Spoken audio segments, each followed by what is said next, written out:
What's up mga kaborge? Ayan, ito naman po tayo sa panibago nating video o sa panibago nating vlog. Ayan, so ngayon po, hindi lang po basta vlog ang gagawin natin. Magkwekwentuhan po tayo about sa mga horror stories. Ayan, so alam ko po yan, mga Pilipino po, mga Pinoy, alam po natin yan na mahilig po tayo sa mga horror. Ayan, sa mga nakakatakot, sa mga kababalaghan. Kaya ngayon yan po yung tatalakayin po natin, ang mga katatakutan dito sa Pilipinas. Yan.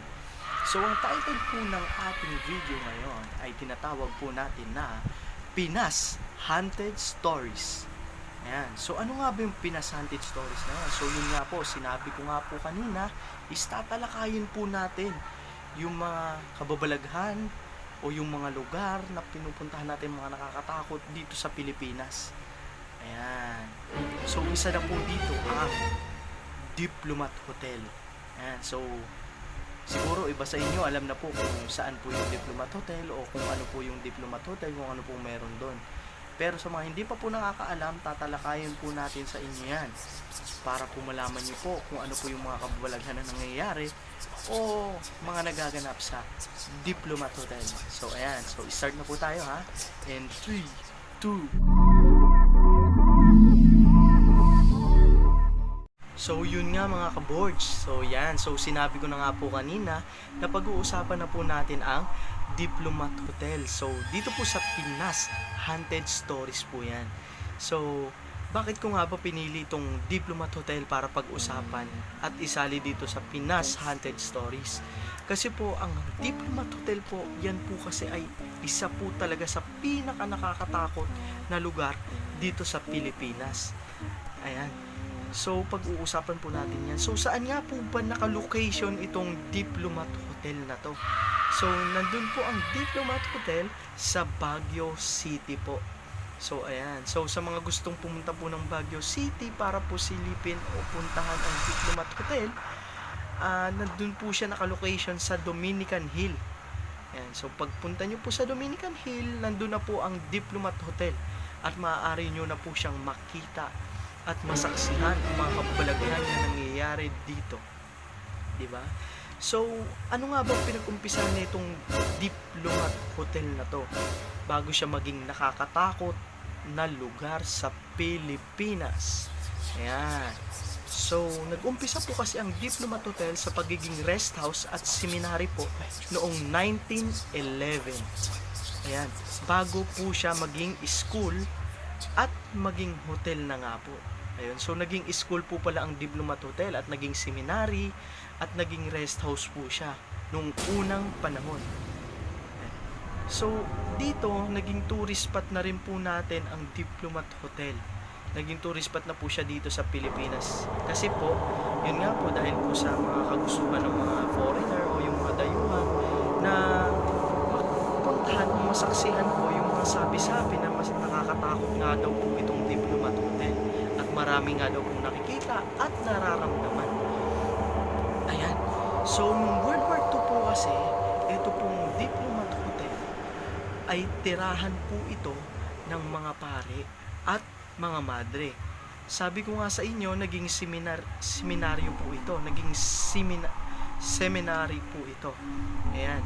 So, ngayon, ang nangyari po noong World War II, sinugod po sila at pinagpupugutan po ng ulo at ang dami pong pinatay ng mga pare at madre sa lugar na to, sa Diplomat Hotel.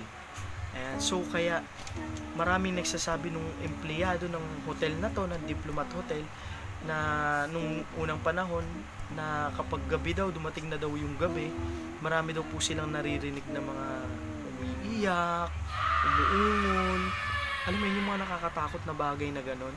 At minsan pa nga daw po, sabi ng mga empleyado, na meron dumadaan po sa harapan nila na walang ulo at hindi po nila maipaliwanag at natatakot po sila at tumatakbo na lang. So ayan po yung mga karanasan po nila sa Diplomat Hotel noong unang panahon. At yun nga po, nung unang panahon, binomba rin po itong Diplomat Hotel. So, tinamaan siya nung World War II, nung bomba. Kaya medyo nawasak siya, nasira siya. Pero, inayos naman po ulit nila to. Nagkaroon po ng reconstructed noong 1947 po ang Diplomat Hotel.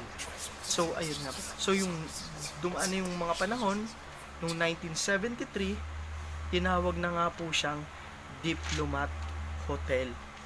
Ayan. So yun na nga mga ka-boards. So sabi ko nga, noong 1973, tuluyan na nga pong naging Diplomat Hotel o naging hotel po itong establishment na to. Dahil po napasabog po ang school na tinatayuan ng Diplomat Hotel na yan bago maging Diplomat Hotel. So ayan po, so medyo magulo lang pero yun na nga po, so naging Diplomat Hotel na po ang tawag sa kanya. At ang nakaisip po na gawin pong Diplomat Hotel, establishment na to ay si Tony Agpawa. So si Tony Agpawa po ay siya po ay managing businessman, psychic surgeon, and spiritual healer. So ayun nga po. So etong hotel na po ito na tinayo ni Tony Agpawa ay ito po ay tinitirhan o pinupuntahan ng mga dayuhan na taga-ibang bansa o galing dito sa Pilipinas para magpagaling. Para magpagaling o para makarecover po ang kanilang katawan sa pinanggalingan nilang karamdaman. So ayan po. At ayon po sa research po natin, noong unang panahon nung itinayo na itong hotel na to, ay nagkaroon po siya ng sunog, malaking sunog, at marami pong namatay at natrap sa loob ng mga empleyado at mga naka-check-in na tao.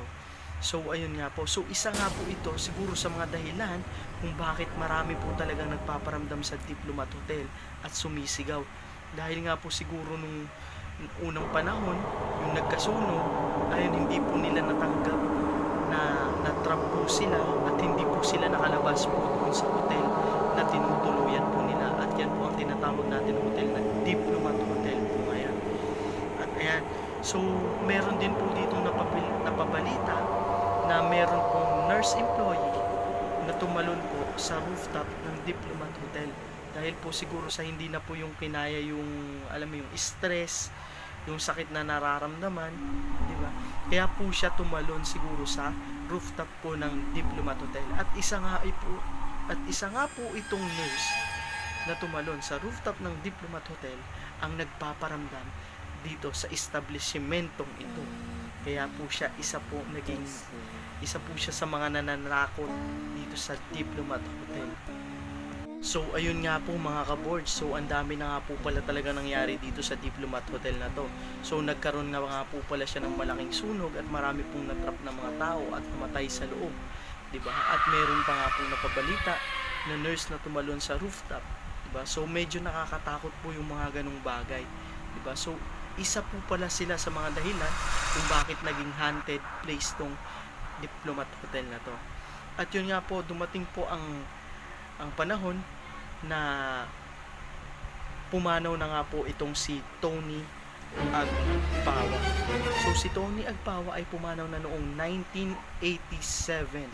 So nung pumanaw siya noong 1987 sa hotel, sinirado po muna o temporary close po muna ang hotel. At off limits po siya sa mga tao o sa mga nakatira sa tabi ng Diplomat Hotel. Bawal po siya puntahan o bawal po siyang pasukin. So hindi po natin alam kung bakit po ginawa iyon, kung bakit po nag-off limits po ang Diplomat Hotel o pinasira po muna pansamantala ang Diplomat Hotel. So ayun na nga po mga boards, sinira na nga po pansamantala ang Diplomat Hotel simula po nung namatay si Tony. So ayun, so simula po nung sinara po yung Diplomat Hotel o sinara po ng pansamantala, ay nilimitahan po muna yung mga tao na pumunta doon po sa Diplomat Hotel. Marami pong residente ang nagreklamo.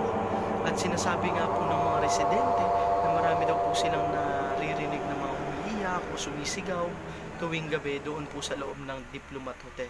At meron nga daw po mga sumisilip din sa bintana at naglalakad sa labas ng Diplomat Hotel na hindi po nila maipaliwanag. Ayan. So, hanggang ngayon, kinakatakutan pa rin po itong lugar na to ng tinatawag nating Diplomat Hotel.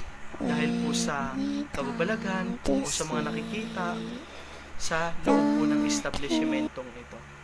At ayun, so mga ka-board, so tapos na po yung video natin. Sana po may mga natutunan po tayo o may mga nalaman po tayong panibago dito po sa video ko na to.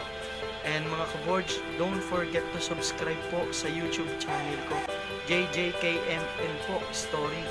At yan po, sana subaybayan nyo pa rin po yung mga video ko kahit alam nyo na medyo hindi maganda, diba? Medyo bitin. Sana po subaybayan nyo pa rin. At nagpapasalamat po ako sa mga nanonood ng video ko na to. Yun po, so sige po mga ka-board, so see you.